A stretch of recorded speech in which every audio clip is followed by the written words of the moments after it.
Children, welcome back to the channel H2O, the A to Z of chemistry.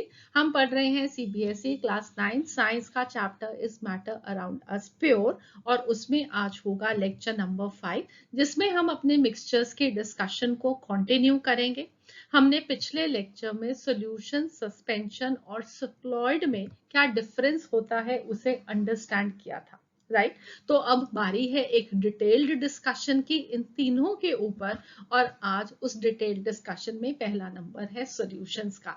हम अच्छे से understand करेंगे solutions के बारे में, सॉल्यूशंस के कैरेक्टरिस्टिक्स क्या होते हैं और बहुत सारी चीजें सॉल्यूशंस के बारे में। तो चलिए शुरू करते हैं आज की पढ़ाई। मैं हूं डॉक्टर रितु जौहर, आपकी एजुकेटर, एंड आई होप कि आपको ये लर्निंग मेरे साथ अच्छी लगेगी।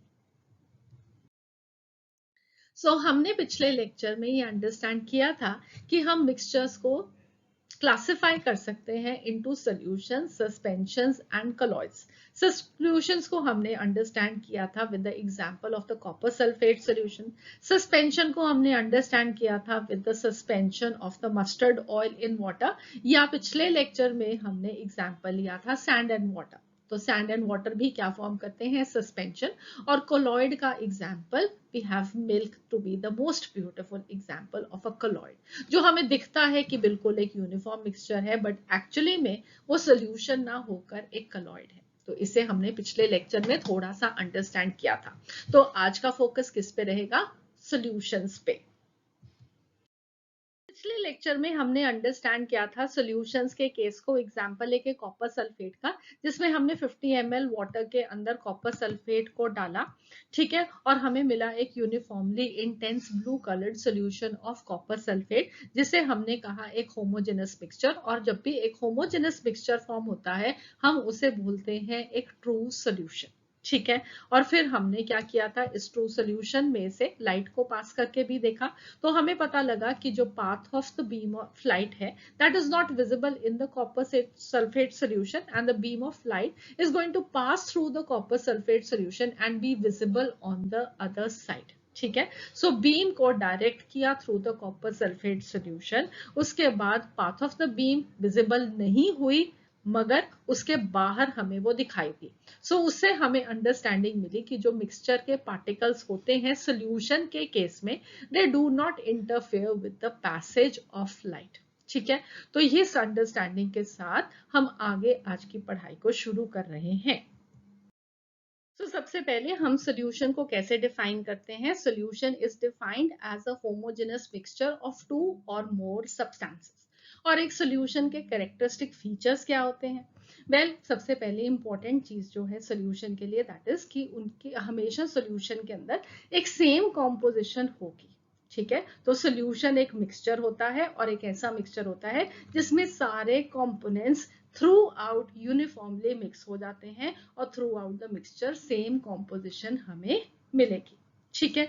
फिर उसके बाद नेक्स्ट क्या हो गया कि जो सब्सटेंसेस प्रेजेंट है सॉल्यूशन में हम उनको कंपोनेंट्स कहते हैं। फॉर एग्जाम्पल अगर हमने कॉपर सल्फेट को पानी में डाला तो कॉपर सल्फेट और पानी दोनों ही उस सॉल्यूशन के कंपोनेंट है।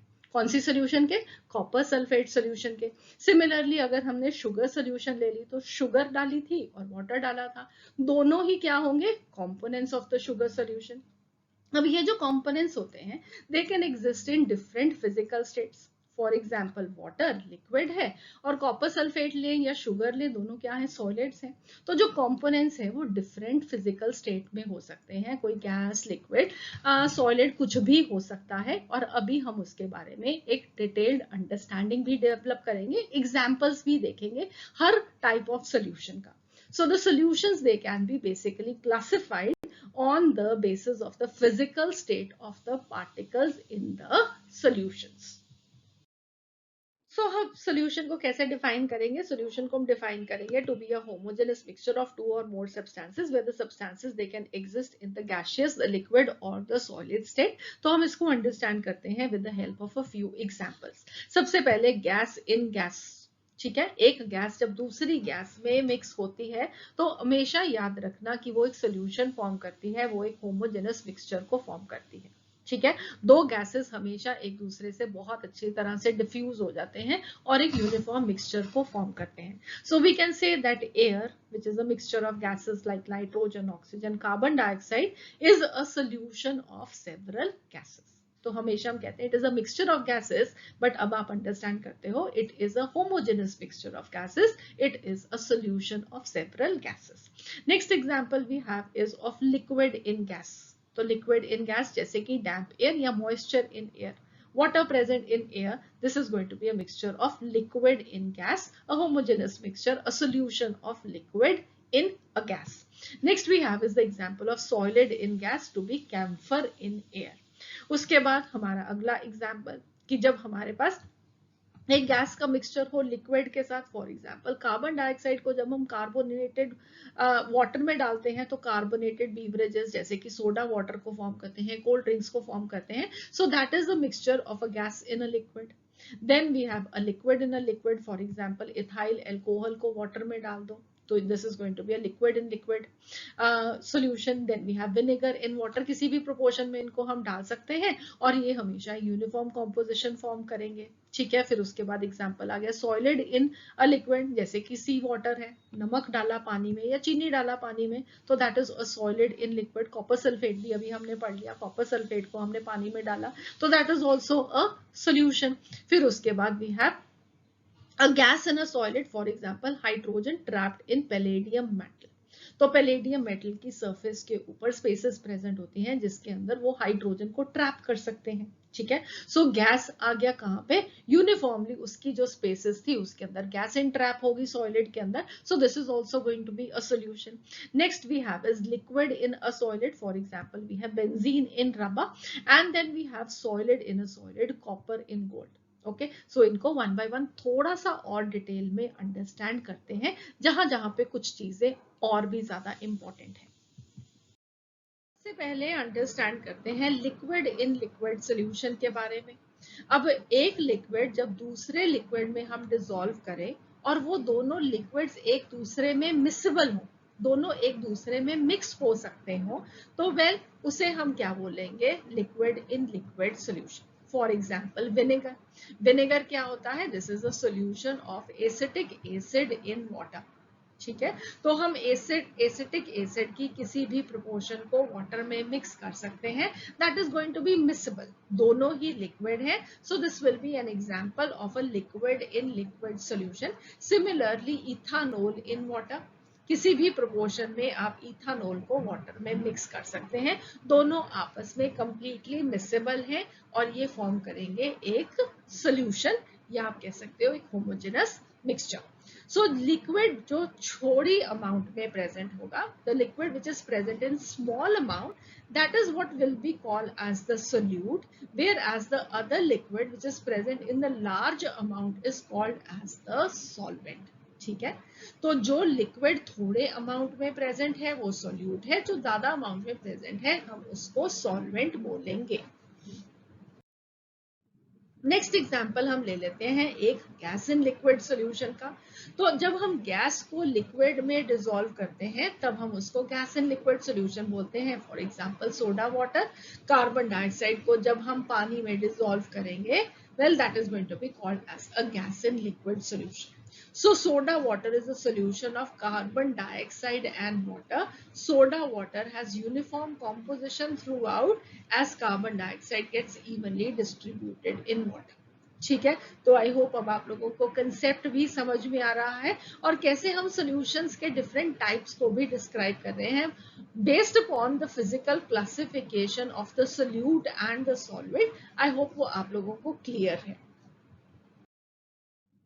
सिमिलरली एक और बहुत बहुत important example that is the solid solution. दो सॉलिड्स को जब हम आपस में मिक्स कर देते हैं that will be called as the solid solution.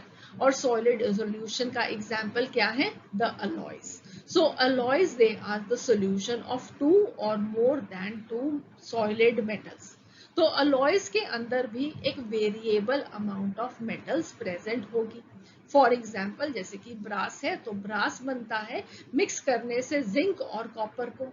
हम जिंक की परसेंटेज 30 to 34% के बीच में वेरी कर सकते हैं, कॉपर की परसेंटेज 66 से 70 के बीच में वेरी कर सकते हैं। जो भी आप परसेंटेज लोगे, well that will be called as brass, right. So brass के अंदर एक यूनिफॉर्म कॉम्पोजिशन होगी throughout the bulk. Also यहाँ पे वेरी इंपॉर्टेंटली हम इसको कोई कंपाउंड क्यों नहीं बोलते, हम इसको कंपाउंड इसलिए नहीं बोलते क्योंकि यहाँ पे ये मेटल्स रिएक्ट नहीं कर रहे हैं, कोई नया सब्सटेंस नहीं फॉर्म कर रहे हैं। अलॉय जो होता है वो अपने कॉन्स्टिट्यूएंट्स की प्रॉपर्टीज को ही रिटेन करता है, ठीक है। So this is very important कि जो अलॉय होता है that is a solution, this is a solution of a solid in a solid. Alloys के अंदर मेटल्स की वेरिएबल कॉम्पोजिशन हो सकती है, कंपाउंड्स के लिए उस कॉम्पोजिशन को फिक्स्ड होना जरूरी होता है, ठीक है। हम यहाँ पे मेटल्स की कॉम्पोजिशन को वेरी कर सकते हैं। कॉम्पोजिशन एक बार मिक्स कर दिया मेटल्स को तो वो यूनिफॉर्म हो जाएगी और उसके बाद भी मेटल्स अपनी प्रॉपर्टीज उस अलॉय के अंदर रिटेन करेंगे, ठीक है। एक और एग्जांपल देखते हैं गैस इन गैस सॉल्यूशन का। So when gas is mixed with a gas, this will be called as a gas in gas solution. For example, air is a homogeneous mixture of oxygen, nitrogen along with a small amount of other gases. हम जल्दी से कुछ important terms को define कर देते हैं in relation to the solution containing two components, ठीक है। सो सिर्फ दो कंपोनेंट्स वाले सॉल्यूशन के रिलेशन में हम यहाँ पे कुछ इंपॉर्टेंट टर्म्स को डिफाइन करने लगे हैं। पहला है solute, the component which is dissolved, ठीक है। या हमने अभी लिक्विड इन लिक्विड के केस में पढ़ा कि अगर जो सब्सटेंस है या कंपोनेंट ऑफ द सॉल्यूशन है जो कम अमाउंट में होता है, हम उसको सोल्यूट कहते हैं, ठीक है। तो जिस कंपाउंड को आप डिसॉल्व कर रहे हो दूसरे सब्सटेंस में, उसको हम सोल्यूट बोलते हैं, और जिसके अंदर सोल्यूट को डिसॉल्व किया जाता है उसे हम सॉल्वेंट बोलते हैं। So component of a solution present in the smaller quantity is called as solute, whereas the one present in larger quantity will be called as the solvent. अगर water solvent हो तो उस solution को हम एक aqueous solution बोलते हैं। क्या बोलते हैं? जिस सोल्यूशन के अंदर वाटर सॉल्वेंट होता है उस सोल्यूशन को हम एक्वस सोल्यूशन बोलते हैं। मगर इसका मतलब ये नहीं है कि सारे के सारे सॉल्यूशंस में सॉल्वेंट वाटर ही होता है, और भी लिक्विड सॉल्वेंट्स हो सकते हैं जैसे कि अल्कोहल, पेट्रोल, ईथर, बेंजीन, ये सब क्या है? सॉल्वेंट्स हैं, ठीक है। So the solution in these solvents, जो कि पानी नहीं है, पानी के अलावा अगर कोई और सब्सटेंस सॉल्वेंट हो तो हम उसको क्या बोलते हैं? नॉन एक्वस सॉल्यूशंस, ठीक है। So if the solvent for example is going to be alcohol, then the solution is called as a tincture. For example, tincture of iodine. So iodine को हमने किस में डिसॉल्व किया है? well, हमने alcohol में डिसॉल्व किया है, ठीक है। So I hope this is clear. If the solvent is going to be water, it will be called as an aqueous solution. अगर कोई और सॉल्वेंट प्रेजेंट है तो हम उसको नॉन एक्वस सोल्यूशन बोलते हैं। अगर वो सॉल्वेंट अल्कोहल है then we call it as a tincture, ठीक। अब हम सारी अंडरस्टैंडिंग के बाद डिफरेंट टाइप्स ऑफ सॉल्यूशंस को लिख सकते हैं, उनको समझ सकते हैं, ठीक है। तो ये इस टेबल के अंदर आपको सारे डिफरेंट टाइप्स ऑफ सॉल्यूशंस मिलेंगे। सो सबसे पहले हम बात करते हैं name of the solution, that is solid in solid. इसका मीनिंग क्या होगा कि सॉल्यूट भी सॉलिड होगा और सॉल्वेंट भी सॉलिड होगा, ठीक है। और यहाँ पे एग्जाम्पल क्या, मैंने आपको अभी बताया, सॉलिड इन सॉलिड क्या होते हैं? अलॉयज। तो अलॉयज के केस में what you have to remember is कि जितने भी अलॉयज यहाँ पे गिवन है उनके अलॉयज के नाम और उन अलॉयज के अंदर कौन कौन से मेटल्स प्रेजेंट होते हैं वो आपको मालूम होने चाहिए, ठीक है। This is very important. 9th के एग्जाम के लिए नहीं, 10th के एग्जाम के लिए नहीं, इवन 11th और 12th के एग्जाम के लिए भी ये बहुत ज्यादा इंपॉर्टेंट होते हैं। Trust me, JEE Mains, JEE Advance, NEET के पेपरों में अलॉयज के बारे में पूछा जाता है। सो प्लीज इनको अच्छे से याद कीजिएगा। एनटीएससी के एग्जाम्स में पूछा जाता है, वेरियस ओलंपियाड्स में पूछा जाता है, ठीक है। तो आपको इनको याद करना है। तो अलॉयज में सबसे पहला एग्जांपल है स्टेनलेस स्टील। स्टेनलेस स्टील में मेजर कंपोनेंट होता है आयरन, साथ में थोड़ा सा ऐड किया जाता है क्रोमियम और निकल। स्टील के अंदर आयरन मेजर कंपोनेंट होता है, थोड़ा सा कार्बन होता है। ब्रास के अंदर कॉपर और जिंक होता है, ब्रॉन्ज के अंदर कॉपर और टिन होता है। ठीक है, तो ब्रॉन्ज के अंदर क्या है, जेड है मगर जिंक नहीं है। ठीक है, कॉपर दोनों में प्रेजेंट है, ब्रास में भी प्रेजेंट है, ब्रॉन्ज में भी प्रेजेंट है। तो याद रखना ब्रॉन्ज में जिंक नहीं होता, टिन होता है, और ब्रास के अंदर जिंक प्रेजेंट होता है। फिर उसके बाद है जर्मन सिल्वर, ऐसा सिल्वर जिसके अंदर सिल्वर तो होता ही नहीं। क्या होता है, इसमें प्रेजेंट होता है कॉपर, जिंक और निकल। ठीक है, उसके बाद आ जाते हैं हम सोल्डर पे। सोल्डर में प्रेजेंट होता है लेड और टिन। तो ये सारे के सारे नाम प्लीज अच्छे से याद करना। उसके बाद आ जाता है लिक्विड इन सॉलिड, मतलब सॉल्यूट होगा लिक्विड और सॉल्वेंट होगा सॉलिड। फॉर एग्जाम्पल यहाँ पे हमारे पास है hydrated crystals, like we have blue vitriol that is hydrated copper sulphate. तो जितने भी हाइड्रेटेड क्रिस्टल्स होते हैं वो यहाँ पे एग्जाम्पल की तरह फिट हो सकते हैं। ठीक है, उसके बाद एग्जाम्पल है डेंटल अमलगम। तो डेंटल अमलगम में हम मरकरी लिक्विड के साथ सिल्वर को मिक्स करते हैं।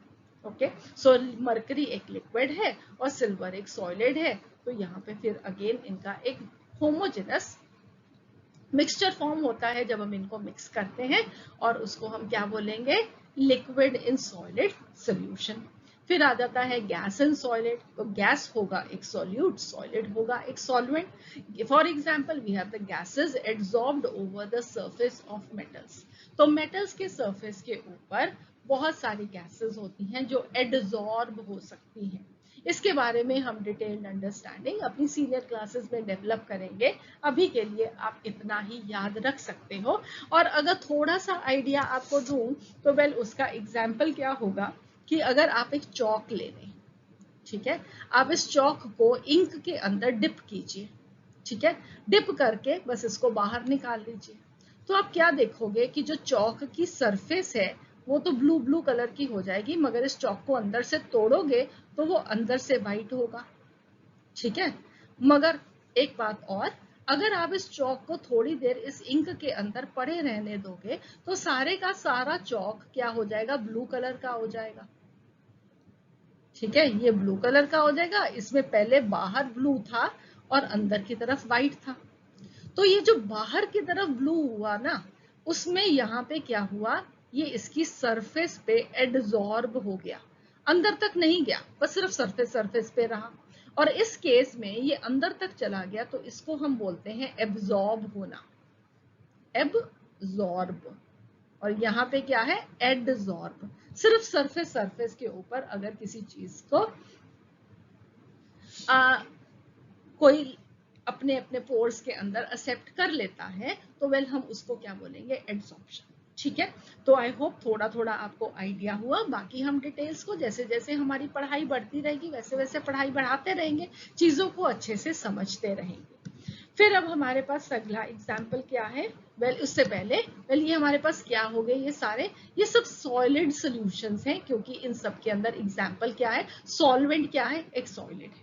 तो जहां पे सॉलिड एक सॉल्वेंट होगा वो सब क्या हो जाएंगे, सॉलिड सॉल्यूशंस। उसके बाद हमारे पास है लिक्विड सॉल्यूशन, इसका मतलब है लिक्विड सॉल्यूशन में सॉल्वेंट क्या होगा, एक लिक्विड होगा। ठीक है, तो सबसे पहले है सॉलिड इन लिक्विड, जहां पे सॉल्यूट होगा एक solid, solvent liquid. For example sugar solution, ठीक है, कॉमन सॉल्ट सॉल्यूशन। बाकी के कोई भी सॉल्ट्स जो कि वाटर में डिसॉल्व हो सकते हैं वो फॉर्म करेंगे solid in liquid solution. Similarly tincture of iodine, ठीक है, तो आयोडीन एक सॉलिड होता है, उसको हमने एल्कोहल में डाला, तो आयोडीन एक सॉलिड, एल्कोहल एक liquid, solid in liquid solution हो गया।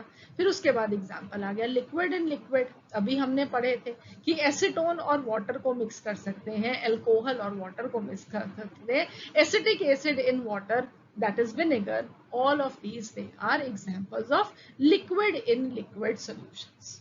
ठीक है, उसके बाद आ गया गैस इन लिक्विड। तो अभी हमने किया कार्बन डाइऑक्साइड को जब हम वाटर में अंडर प्रेशर डिसॉल्व करते हैं in the aerated drinks, in the soft drinks, वो एग्जांपल क्या हो गया, गैस इन अ लिक्विड। और फिर उसके बाद finally we have the gaseous solutions, जहां पे सॉल्वेंट क्या होगा, एक गैस होगा। तो solid in gas, for example we have camphor in air, iodine in air. फिर है लिक्विड इन गैस, तो लिक्विड इन गैस के examples like we have clouds, right, तो वाटर प्रेजेंट होता है, वाटर ड्रॉपलेट्स प्रेजेंट होते हैं क्लाउड्स में भी, फॉग में भी, dispersed in air. Then we have gas in gas, gas in gas का तो सबसे अच्छा एग्जांपल हमारे पास एयर है, a mixture of gases like nitrogen, oxygen, carbon dioxide, inert gases etcetera. ठीक है, सारे डिफरेंट टाइप्स ऑफ सॉल्यूशन समझ में आ गए। अब आपको करना क्या है, इन सब सॉल्यूशंस के एग्जांपल्स को याद करना है। ठीक है, आपको एटलीस्ट एक एक दो एग्जांपल इन सब के, सब डिफरेंट टाइप्स ऑफ सॉल्यूशंस के अपने एग्जाम्स के लिए आने चाहिए। So finally, before I conclude this lecture, जल्दी से हम ट्रू सॉल्यूशंस को डिस्क्राइब करते हैं कि हम किस चीज को ट्रू सॉल्यूशन बोलते हैं।